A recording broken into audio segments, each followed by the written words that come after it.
Hello, guys. Hello, hello, It's me and Alexis again, and hello.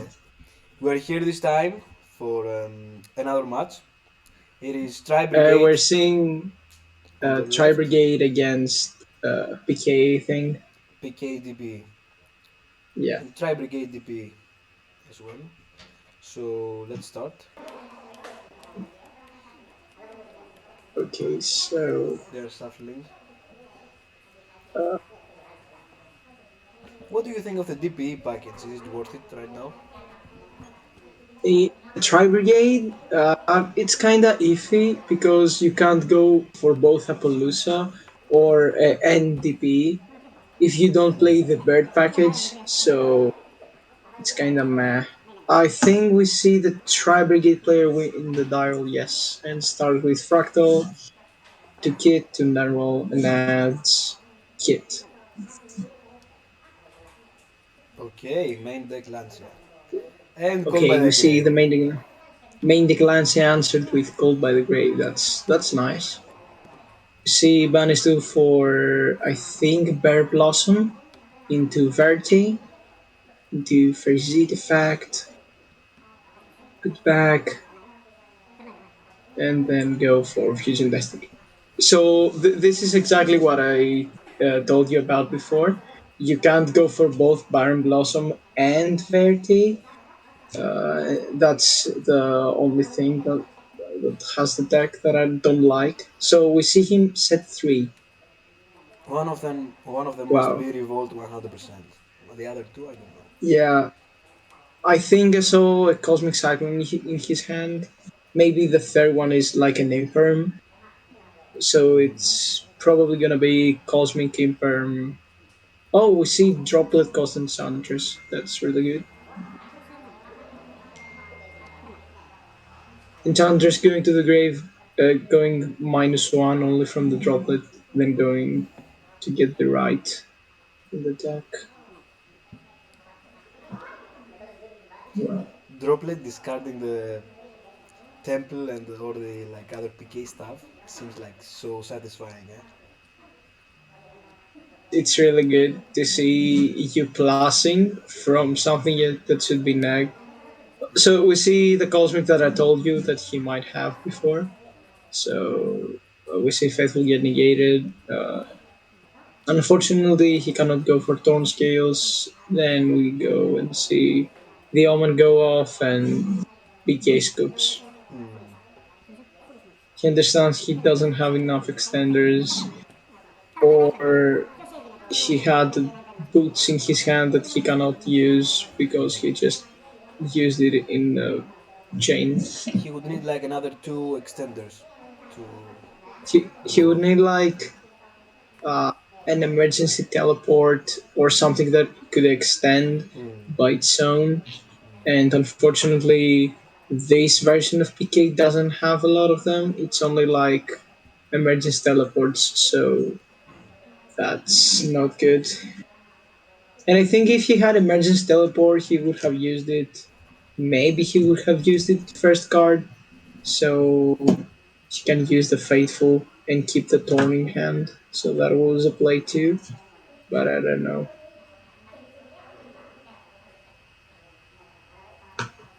See them siding.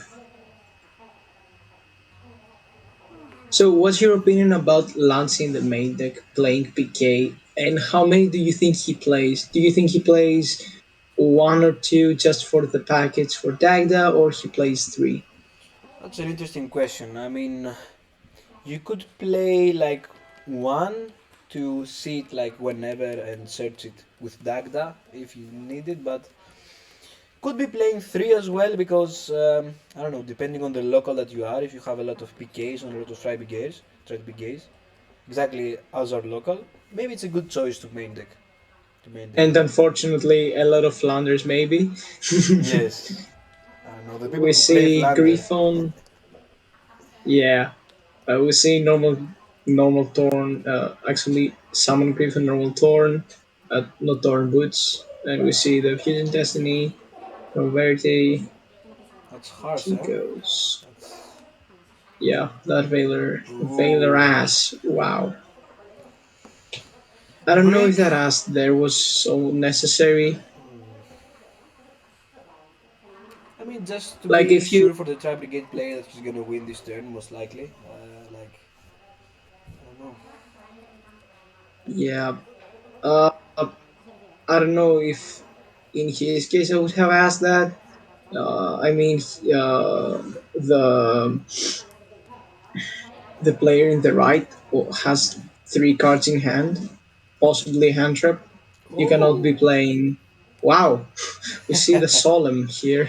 That's that's insane. Solemn Yeah. So Lancia, what's happening? Cosmic. yeah, that's insane. We see probably the tribal league player going to go for Keras Sand, and no, he adds or sends the Keras. He did a little bit fast here.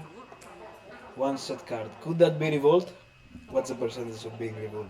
If that's revolt, he would be in a really great spot. If it's Uh, cosmic, no. But if he had two cosmics, he would probably chain to the back row. But so it's not cosmic. So it's like probably revolt. yeah, probably revolt. Revolt here is really good. Um, we see him here not playing around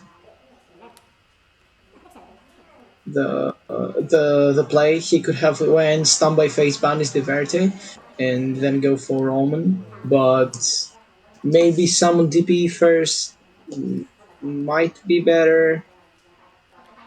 I don't know. Like if you expect your opponent going for Griffon plus Boots first turn, you expect him to not have a lot of combo. So you could argue that you can remove the Verde, but it depends.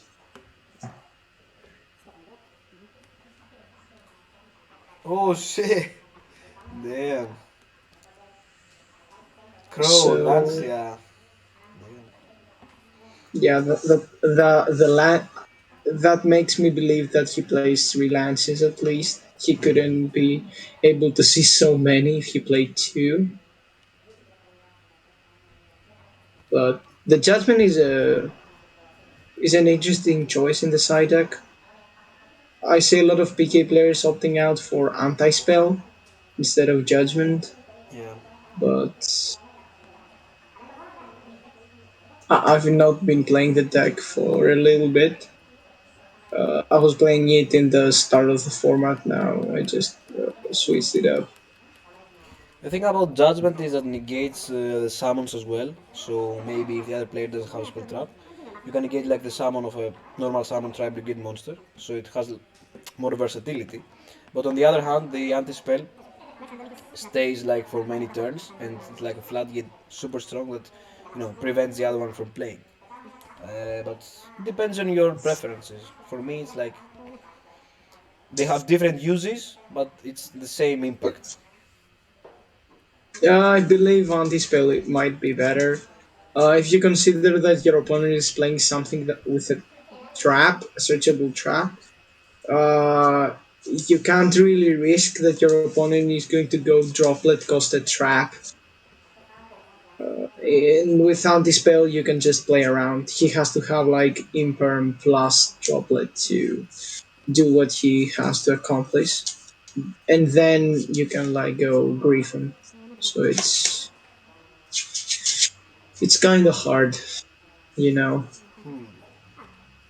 But we see the Tri Brigade player playing. We see the only possible way you can get the Revolt and the DP basically popping your own Pearl in your main phase to get the Revolt. The only problem with that is it plays into Nibiru, which is if you get Nibiru there, it's really strong.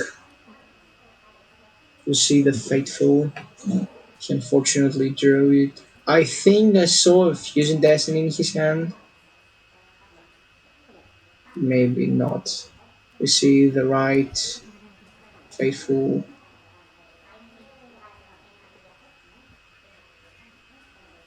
Yeah, I think DP popping the faithful here was kinda obvious. You can't really dodge it if you want, It's a big but plus, this spell. Maybe someone can play like two of this spell, like because it's like so busted. uh, like in the base decks or in the Brave Dengies, I saw a lot of people playing two. Uh, some of them playing two, some of them playing one is arguable if what you want to do.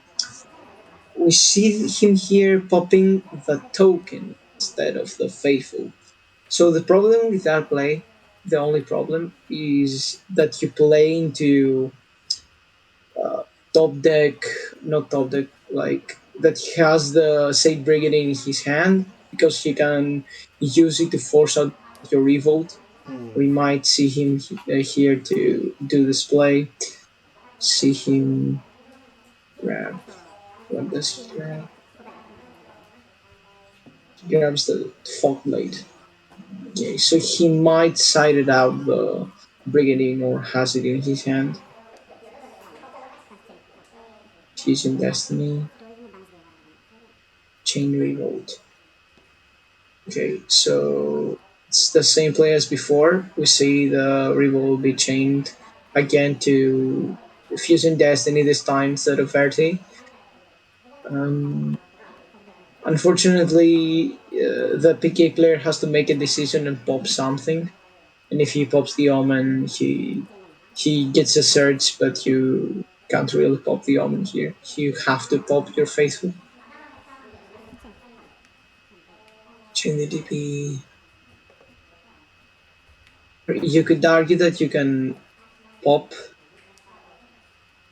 Okay, so I see here a misplay. Instead, if yeah. So if you chain the DP here and you pop your own DP and Faithful, because your opponent activated Omen and Omen doesn't target, he has to banish his own Omen. If you think about it, so using the droplet here might be a big waste. What do you think about that? I don't know. Just like so complicated, like the situation right now here, and I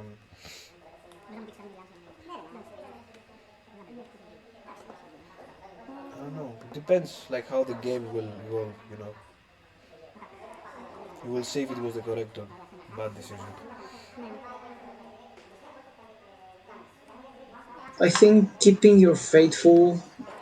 uh, I think a lot of people do this with some cards, like with I don't know with faithful, but like with tactics or phantasma's in their hand, they don't discard them or like whatever because they think they can resolve the effect. But a lot of times that is incorrect. Unfortunately, you have to remove your own faithful of adventure just to play around what your opponent is going to do because his DP is going to trade with your DP and you not be able to have an interruption. In his turn, we see the DP and the kit. We see him normal summoning the kit instead of just leaving the DP. So, something really good with DP, playing against DP with PK, is the Fog Blade is the best card because you negate him forever and you just bounce him with Unicorn back. But he has to activate first. You cannot like use it. You have to chain on it. Uh, we see the Karas comes down. Karas uses his effect. He didn't have the fog blade, huh? If he had the fog Yeah, blade, then he he could. he didn't have the fog blade, unfortunately. We see probably an access code. Ferrizit. No. Okay, it's a Ferrizit into bonus Access 3 for code, the Doom Eagle. And Here is where probably the PK player is going to scoop. That Tomago just shuffles your entire thing. Ah, he has the. Does he have a PK in the grave? I think not. He doesn't have. The only PK he had it was the boots that he managed to add that fog blade. So I yeah, we see him scoop. Yeah. Okay. Okay. It was an interesting match, I would say. Yeah, it was interesting. You might argue that we see the misplay from the PK player. If you keep the droplet and you the omen banish itself, you make your opponent go in a really big disadvantage. Plus, you have the droplet in your field to negate his tri-brigade. The good thing is, against this matchup, you only need two interruptions to play around like the basic stuff. If he doesn't have a fusion destiny or something, um, Yeah. so keeping the droplet plus the fog blade plus the DP. If he uses his DP, you can just chain the fog blade. He gets his DP negated forever, and you just win from there. Alright. So that was it for today. Thank you for being with us. Yeah. And stay tuned for the next one. Bye. Peace.